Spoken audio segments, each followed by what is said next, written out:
तो कहानी की शुरुआत एक आइलैंड से होती है जहाँ पर सैम नाम का एक रिपोर्टर हर जगह की फोटो ले रहा था। यहाँ पर हमको दिखाया जाता है सैम जिसकी भी तस्वीर ले रहा था वो सभी सो रहे थे, बढ़िया सी नींद में थे। दरअसल 3 दिन पहले इस आइलैंड पर रहने वाले सभी लोगों को ना जाने क्या हुआ कि कौन सा सदमा मिला कि वो सभी अचानक से सो गए। जो भी लोग जहाँ भी थे वो लोग वहीं पर ही सो गए, जैसे कोई स्विमिंग पूल में ही सो गया तो कोई बस के अंदर। और इसमें से जो किस्मत वाले लोग थे वो उस वक्त अपने घर में थे। साथ में इन सभी लोगों को क्या हुआ है इसका पता किसी को भी नहीं चल पा रहा था, क्योंकि इनके अंदर किसी भी तरह का कोई बदलाव नहीं देखने को मिल रहा था। बस फर्क इतना था कि अगर इन सो रहे लोगों को इनकी जगह से हटाया जाए तो उन सभी का ब्लड प्रेशर अचानक से बढ़ जाता था। इसलिए जो जिस हाल में था उसको वहीं पर ही छोड़ दिया जाता है, फिर चाहे वो अपनी कार में हो या फिर पेड़ की डाल पर ही क्यों न लटक रहा हो। रिसर्चर्स और डॉक्टर यहाँ पहुंचकर सभी का चेकअप करते हैं, मगर उनको कुछ भी पता नहीं चलता कि आखिर ये सब कुछ कैसे हुआ है। अब जो भी लोग बाहर से आए थे उनका इस चीज पर जरा भी असर नहीं था, जिसके कारण से सभी डॉक्टर्स और रिसर्चर यहीं पर अपना कैंप डालकर रहने लगते हैं ताकि वो इस चीज की असली वजह जान पाए। साथ ही किसी रिपोर्टर को इस आइलैंड में घुसने की इजाजत नहीं थी, लेकिन सैम चुपके से किसी तरीके से यहाँ पर घुस चुका था। उसको हम एक बस के अंदर की फोटो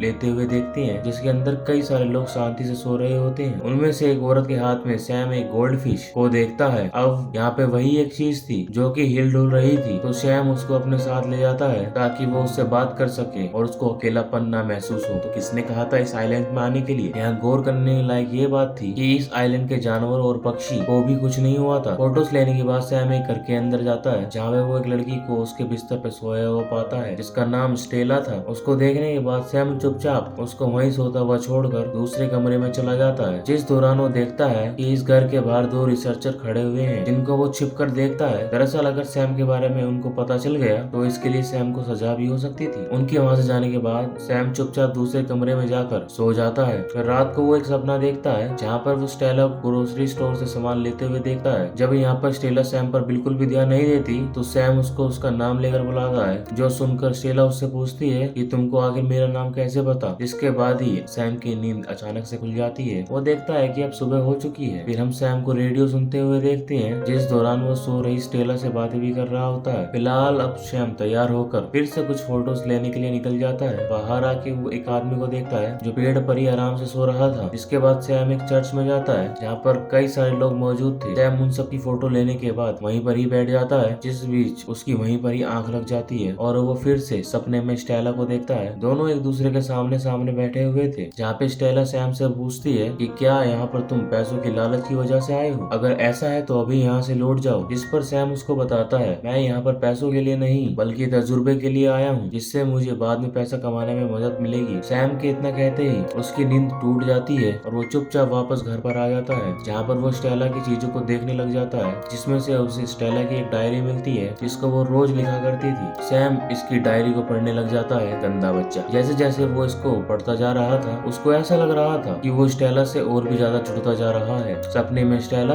उससे काफी अच्छी तरीके से बातें करने लग गई थी, जिससे सैम पूछता है कि तुम्हें इस लंबी नींद के दौरान क्या महसूस हो रहा है। जिस पर वो बताती है कि कभी कभी तो सब कुछ एकदम शांत लगता है, लेकिन कभी ऐसा लगता है कि मैं किसी गहराई में लगातार गिरती जा रही हूँ। वो सैम से बताती है कि मैं सबसे आखिर में सोई थी, शायद यही वजह थी कि मैं उस समय घर पर ही थी। बाकी सबसे पहले मैंने अपने पियानो टीचर को सोते हुए देखा था, वो पूरी क्लास के सामने अचानक से सो गए और उसके बाद से इस चीज ने यहाँ के हर एक आदमी को अपनी गिरफ्त में ले लिया। फिलहाल ये तो सपना था, लेकिन हकीकत में अगले दिन सैम फिर से बाहर जाता है, जहाँ पर वो एक जगह एक कार को देखता है जिसमें काफी सारे गुब्बारे भरे हुए थे। जब वो इस चीज को अपने कैमरे में कैद कर ही रहा होता है तभी वो देखता है कि सामने के घर की बालकनी पर 2 रिसर्चर्स खड़े हुए हैं। अब इससे पहले वो सैम को देख पाते वो वहाँ से रफू चक्कर हो जाता है और जल्दी से घर वापस आ जाता है। सैम को ये एहसास हो चुका था यहाँ पर रुकने की वजह से वो मुसीबत में पड़ सकता है, तो वो जल्दी से अपना सारा सामान पैक करके यहाँ से निकल जाता है। मगर जब वो किनारे पे बोट के पास पहुँचता है तो वो वहाँ पर काफी देर तक खड़ा होकर सोचने लगता है। दरअसल ये लोंडा हमारे लोंडिया के चक्कर में पड़ गया था। जी हाँ दोस्तों, ये भी हमारा मजनू बन चुका है और इसका मन स्टेला को छोड़कर जाने का नहीं कर रहा होता है। इसलिए सैम वापस लौटने का फैसला लेता है ताकि वो स्टेला के साथ और भी समय बिता पाए। यहाँ पर हम समझ पाते हैं कि सैम कहीं न कहीं स्टेला को पसंद करने लगा था। वो अब जब भी सोता तो स्टेला उससे उसके सपनों में बात करने के लिए वहाँ पे मौजूद रहती। इसी तरह एक दिन वो जब सो जाता है तो सपने में वो स्टेला को अपने सामने बैठा हुआ देता है। वो सैम से पूछती है कि तुम मुझे आज असली कारण बताओ कि तुम यहाँ पर क्यों आए हो। यहाँ पर स्टेला की जिद पर सैम उसको असलियत बता देता है कि मैं इस आइलैंड पे 1 साल पहले अपनी छुट्टियां बिताने के लिए आया था। उस वक्त मैंने तुमको एक ग्रोसरी स्टोर में देखा। इसके बाद तुम सीधा एक रेस्टोरेंट में गई, जहाँ पर मैं भी तुम्हारे पीछे जहाँ पहुंचा, लेकिन मेरी हिम्मत ही नहीं हुई कि मैं तुमसे कुछ भी कह पाऊँ। मुझको तुम पहले ही नजर में पसंद आ गई थी, लेकिन उसके बाद फिर कभी हम मिले ही नहीं। इसलिए आज मौका मिलने पर मैं तुम्हारे लिए यहाँ पर आया हूँ, ताकि तुमको और भी अच्छे से जान पाऊँ। फिलहाल सपने से बाहर आने पर असली की दुनिया में सैम ग्रोसरी स्टोर से घर का कुछ सामान लेने के लिए जाता है, जहाँ पर उसी वक्त 2 रिसर्चर्स भी कुछ लेने के लिए आते हैं, जिसमें से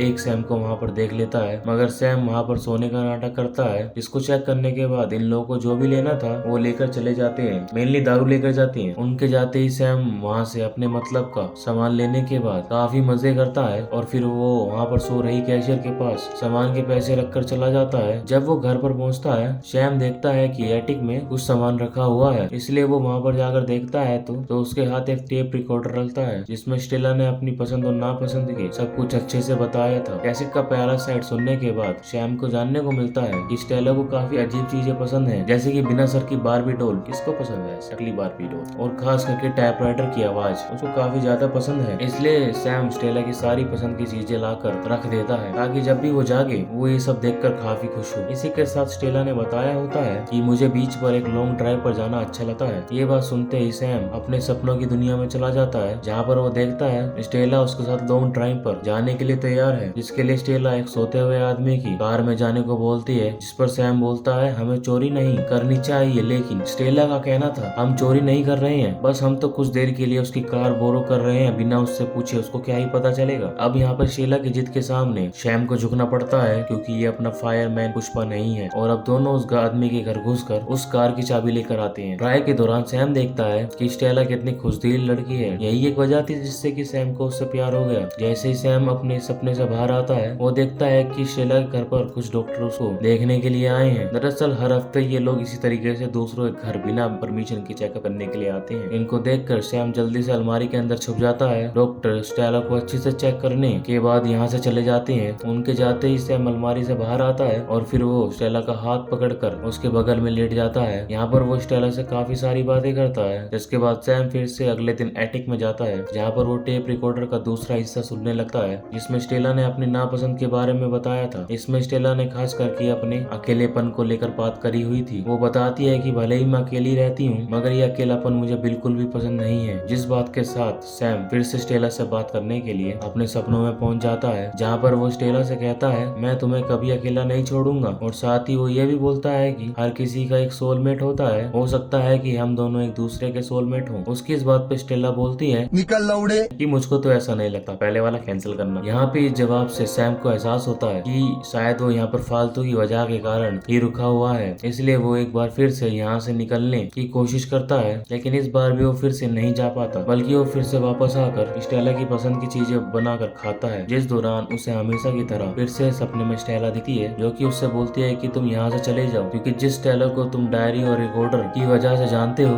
वो असली स्टेला से काफी अलग है। यहाँ पर सैम को भी एहसास होता है कि स्टेला सही कह रही है, जबकि ये सब उसके सपनों में हो रहा था। सैम तीसरी बार जब यहाँ से निकलने की कोशिश करता है, तो उस दौरान उसे न जाने क्या हो जाता है कि सैम को काफी ज्यादा प्यास लगने लगती है। वो जितना भी पानी पीता उसकी प्यास उससे बुझी नहीं रही थी। इसके साथ उसको नींद भी आ रही थी, जिससे वो समझ जाता है कि इस चीज का असर उसको भी हो रहा है, और वो गिरते बढ़ते वापस से स्टेला के घर में आ जाता है, जहाँ पर पहुंचते ही उसको नींद आ जाती है। मगर अगली सुबह वो जाग जाता है। यहाँ पर सैम समझ चुका था कि अब वो भी यहाँ के लोगों की तरह लंबी नींद में जाने वाला है, यानी कि लोड़े लगने वाले हैं। इसलिए स्टेला के लिए वो कई सारे नोट लिखता है और कुछ देर बाद वो बाकियों की तरह ही गहरी नींद में चला जाता है। इसके कुछ दिनों बाद हम स्टेला के शरीर में कुछ हरकतें देखते हैं। यहाँ पर स्टेला नींद से बाहर आ चुकी थी। इसके शरीर में अब बिल्कुल भी एनर्जी नहीं बची थी, क्योंकि वो पूरे 3 हफ्तों की नींद के बाद उठी थी। वो किसी तरीके से नल के पास जाकर पानी पीती है, और तभी वहाँ पे स्टेला की नजर वहाँ पे रखी दूसरे टूथब्रश पर पड़ती है, जिससे कि वो समझ जाती है कि यहाँ पर उसके अलावा कोई और भी है। वो घर में देखती है तो उसको वहाँ पर अपना टेप रिकॉर्डर, बिना सर की बारबी डॉल और एक बड़ा सा फ्लेमिंगो दिखता है। इसको देखने के बाद वो दूसरे कमरे में जाती है, तो वहाँ पे स्टेला सैम को सोते हुए देखती है। स्टेला उसको काफी उठाने की कोशिश करती है, लेकिन वो नहीं जागता। स्टेला को उस पर काफी ज्यादा गुस्सा आ रहा था, क्योंकि उसको ये पता चल चुका था कि सैम ने उसकी डायरी पढ़ी और उसकी रिकॉर्डिंग भी सुनी है। वो सैम को मारकर जगाने की काफी कोशिश करती है, पर कोई फायदा नहीं होता। और इसी बीच स्टेला को सैम के लिखे हुए नोट्स भी मिलते हैं, जिसके जरिए सैम ने उससे उसकी डायरी पढ़ने और रिकॉर्डिंग सुनने के लिए माफी मांगी थी। साथ ही उसने स्टेला से ये भी बोला था कि तुम्हारा अकेलापन तभी दूर हो सकता है जब तुम अपने आसपास की दीवार को गिरा दोगी, उन लोगों को खुद तक पहुंचने दोगी। और यहाँ पर स्टेला जान पाती है कि एक अजनबी होने के बावजूद सैम उसको काफी अच्छे तरीके से समझ सकता था, इसलिए अब वो सैम को उसी तरीके से ख्याल रखती है जैसे कभी सैम स्टेला का रखता। इस दौरान स्टेला को सपने में सैम दिखाई देता है। ये साले उल्टे उल्टे गेम खेल रहे हैं क्या हमारे साथ, जिससे स्टेला उसकी पसंद नापसंद और बाकी चीजों पर कई सारी बातें करती है। और फिर कुछ दिन बीतने के बाद जब स्टेला एक सुबह उठती है तो सैम वहाँ पर नहीं होता जहाँ पर वो सोया था। उसको ढूंढते हुए स्टेला किचन की तरफ जाती है तो सैम उसको वहाँ पर मिलता है। इन दोनों को एक दूसरे से मिलके ऐसा लग रहा था कि जैसे इनकी ये पहली मुलाकात ना हो, बल्कि दोनों तो एक दूसरे से काफी अच्छी तरीके से बातें कर रहे थे। उनको एक दूसरे के बारे में सब कुछ पता था। यहाँ पर दोनों एक दूसरे से हाथ मिलाते हैं और फिर एक दूसरे की बातों में पूरी तरीके से खो जाते हैं। अब मूवी के आखिरी सीन में हम बस में उसी औरत को नींद से जागते हुए देखते हैं जिसके हाथ में गोल्ड फिश थी। यहाँ हम देख पाते हैं कि उसमें अब एक नहीं बल्कि दो मछलियाँ थी, जो काम जाहिर है कि सैम का ही है। इसके जरिए वो बताना चाहता था कि इस फिश का तरह स्टेला अब अकेली नहीं रही, क्योंकि अब वो उसके साथ है। और इसी के साथ ये मूवी भी खत्म होती है। जिसको ये मूवी पसंद आई वीडियो को लाइक, चैनल को सब्सक्राइब जरूर करना। चलो मिलते हैं अब अगली मूवी की एक्सप्लेनेशन में।